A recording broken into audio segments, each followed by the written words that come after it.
It's bingo night at the VA domiciliary in Indianapolis, Indiana. Several local veterans have gathered here to celebrate with friends and have a good time. As well, most have come to celebrate their friendship with an activity leader, an 18-year-old college freshman, Krystal Sherrill. I would have never in a million years thought that something so little could have such a big impact, but it really has on them. She's Krystal. It's just more or less kind of like she's part of the family, you know. I mean, veterans have camaraderie, and I think she fits right in there with us. For every hour that she actually did at the VA, she was probably given 10 hours in the community. And the more I got to meet Krystal and hang out with her and see what she was doing, the more I learned the impact that she was having on the community and bringing the community to the VA and serving the patients at the domiciliary. I was pretty much in a shell because, you know, I gave up. To see her smiling, always joyful, it kind of brought more, kind of opened me up a little bit more. While in school, Krystal earns a number of academic and athletic honors.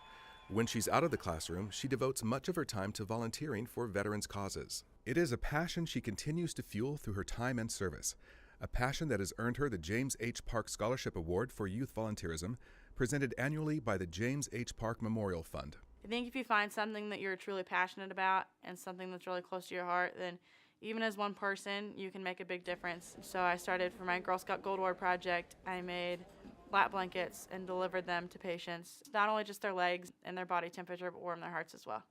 One of the things that impresses me the most about Krystal is she has set a new standard here at the VA for volunteer youth.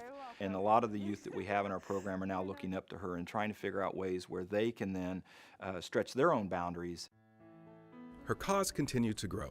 Krystal eventually branded her efforts VETS, which stands for Veterans Have Earned Our Thanks and Support. Whether she was working with those in nursing homes, school groups on field trips, or others, Krystal always served as a general of her own passionate army of volunteers, making handcrafted items for veterans and putting together care packages and holiday items for active troops overseas. You know, when you're overseas, the one thing is a constant on your mind is home.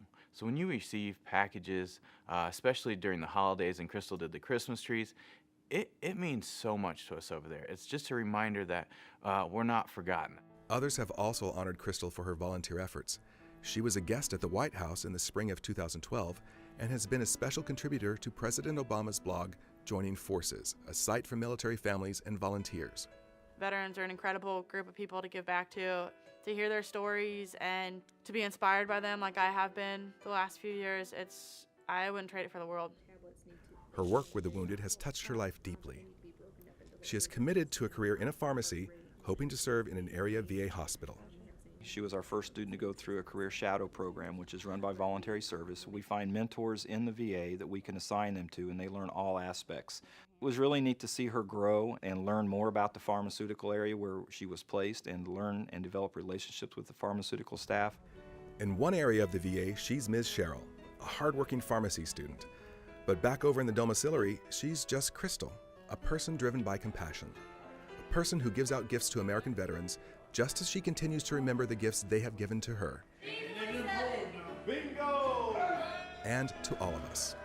You take your time out of your day to come in here and do the things that you do. It really shows a real genuine concern.